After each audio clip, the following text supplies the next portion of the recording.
جو رسول اللہ صلی اللہ علیہ وسلم کی اپنی امت سے محبت ہے،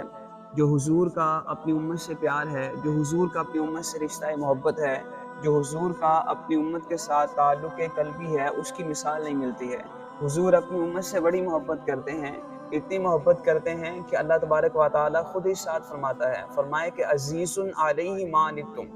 فرمائے کہ میرے حبیب پہ گراں گزرتا ہے۔ حضور کو مشقت ہوتی ہے، حضور علیہ السلام اس کا درد محسوس کرتے ہیں، فرمایا کہ اس کا علیہ ما عنتم، فرمایا ہر وہ چیز جو تمہیں مشقت میں ڈالے تو حضور پہ وہ گراں گزرتی ہے۔ تو حضور اپنی امت سے اتنا محبت کرتے ہیں، بلکہ حضور علیہ السلام نے ارشاد فرمایا کہ میرا جی چاہتا ہے کہ مسواک کو ہر نماز کے ساتھ لازم قرار دے دوں، لیکن فرماتے ہیں نہیں دیتا ہوں۔ کہا حضور کیوں نہیں دیتے؟ کہا اس لیے کہ مجھے اپنی امت کی مشقت کا خیال آتا ہے۔ حضور فرماتے ہیں کہ میرا جی چاہتا ہے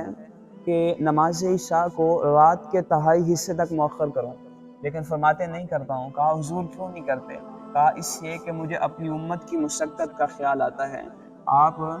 حضور علیہ السلام کی محبت کا اندازہ اس حدیث پاک سے لگا سکتے ہیں۔ تو حضور علیہ السلام نے ارشاد فرمایا کہ لو تدخلوا سوقۃ فی رجل احدکم لوجدت علمھا،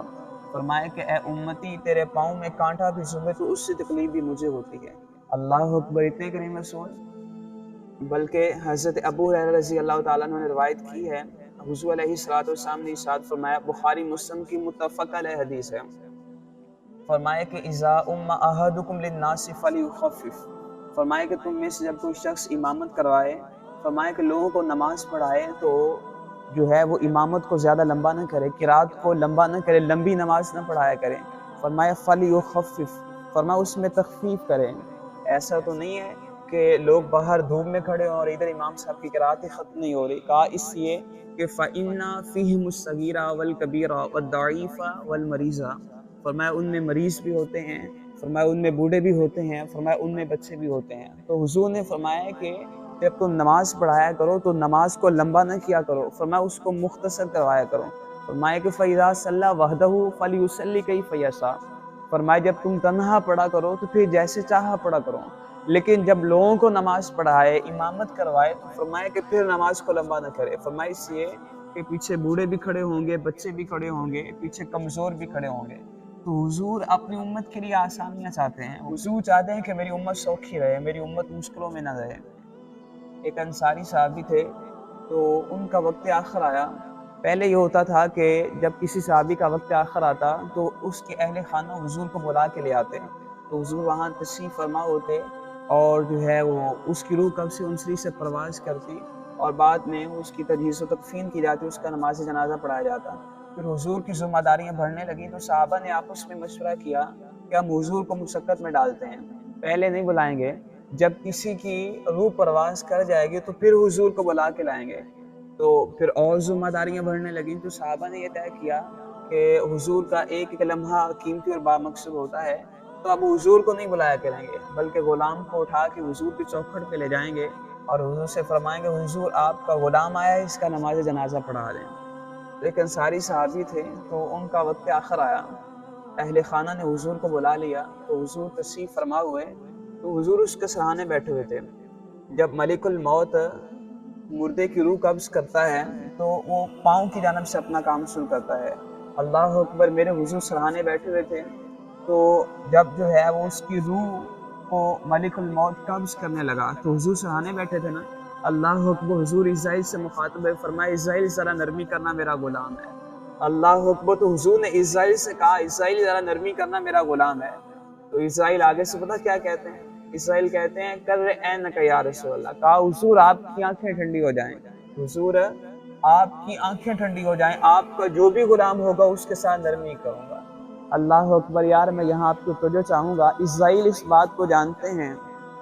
اسرائیل اس بات کا ادراک رکھتے ہیں کہ اگر حضور کے غلاموں کے ساتھ نرمی کی جائے گی تو حضور کی آنکھیں ٹھنڈی ہوگی، تو میں اور آپ اس بات کو نہیں سمجھ سکتے ہیں؟ اگر رسول اللہ صلی اللہ علیہ وسلم کی امتیوں کو نقصان پہنچاتے ہیں اور لوگوں کو ضرر دیتے ہیں تو کیا میں اور آپ اس بات کی توقع کر سکتے ہیں کہ حضور ہم سے خوش ہوں گے؟ آپ کسی کے بچے پہ کے سر پہ شفقت کا ہاتھ رکھیں تو اس کا باپ خوش ہوتا ہے نہیں خوش ہوتا؟ آپ اگر رسول اللہ کی امت سے پیار کریں گے تو حضور آپ سے خوش نہیں ہوں گے، بلکہ ایک روایت ہے آپ جھومنے لگیں گے۔ امام ابو نعیم نے اس کو حلیۃ الاولیاء کے اندر لکھا ہے، حضور علیہ السلام نے ارشاد فرمایا من قضا لأخیہ حاجۃ، فرمایا کہ جس نے اپنے مومن بھائی کی، مسلمان بھائی کی کسی ضرورت کو پورا کیا، من قضا لأخیہ حاجۃ، وہ کسی کے بھی علم بھی تھی، اس کو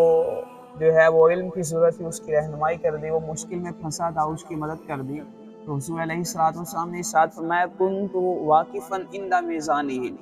فرمایا کہ جب اس کا حساب و کتاب ہو رہا ہوگا تو حضور فرماتے ہیں میں اس کے پاس کھڑا ہوں گا، فَإِنْ رَجَا، فرمایا کہ اگر تو اس کا نیکیوں والا پلڑا جھک گیا تو ٹھیک ہے، وَإِلَّا فَشَفَعْتُ لَهُ، فرمایا اگر ایسا نہ ہوا تو حضور فرماتے ہیں جس نے میرے امتی کی مشکل کو دور کیا ہوگا، فرمایا اگر اس کی نیکیاں کم پڑ گئی تو حضور فرماتے ہیں میں اس کی شفاعت کروں گا۔ اللہ اکبر، تو یہ کس کے لیے ہے؟ فرمایا جو میرے امتی کے لیے آسانیاں پیدا کرے گا۔ تو اگر ہم رسول اللہ صلی اللہ علیہ وآلہ وسلم کی امت کو دکھ پہنچاتے ہیں، حضور کے امتیوں کو درد پہنچاتے ہیں اور جو ہے ان کو زہر پہنچاتے ہیں، تو مجھے بتائیں ہم کہاں کھڑے ہیں؟ تو ہم حضور کے چاہنے والے ہیں تو رسول اللہ صلی اللہ علیہ وآلہ وسلم کے امتیوں کے لیے آسانیاں پیدا کی جائیں، اور حضور اپنی امت سے اتنا پیار کرتے ہیں کہ ایک دن تلاوت کلام مجید کر رہے تھے، اس کے اندر یہ قول پڑھا حضرت عیسیٰ علیہ السلام نے ارشاد فرمایا ان تعذبہم، فرمایا یا اللہ اگر تو انہیں عذاب دینا چاہے تو جانے، تیرے بندے جانے، اور پھر آگے یہ آیت پڑھتے ہیں حضرت ابراہیم علیہ السلام نے ارشاد فرمایا کہ فمن تبعنی فانہ منی، فرمایا یا اللہ اس نے میری پیروی کو میرے گروہ سے ہے۔ اللہ اکبر، جب حضور نے یہ دو آیت پڑھی تو حضور کی آنکھوں میں آنسو آ گئے،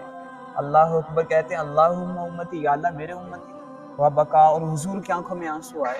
اللہ نے جبرائیل کو بھیجا، جبرائیل میرے حبیب سے پوچھ کر آؤ میرے حبیب کیوں روئے ہو؟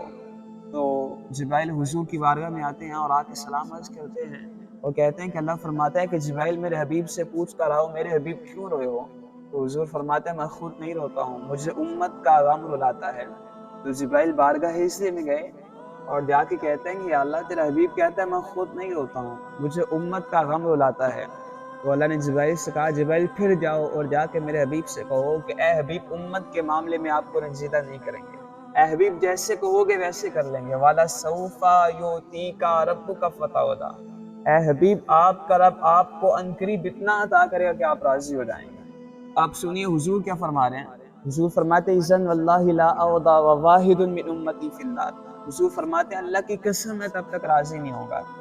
کہا حضور آپ کب تک راضی نہیں ہوں گے؟ فرمایا وَوَاحِدٌ مِّنْ أُمَّتِي فِي النَّارِ، فرمایا جب تک میرا ایک بھی امتی آتش دوزخ میں ہوگا تو حضور فرماتے ہیں خدا کی قسم میں راضی نہیں ہوگا۔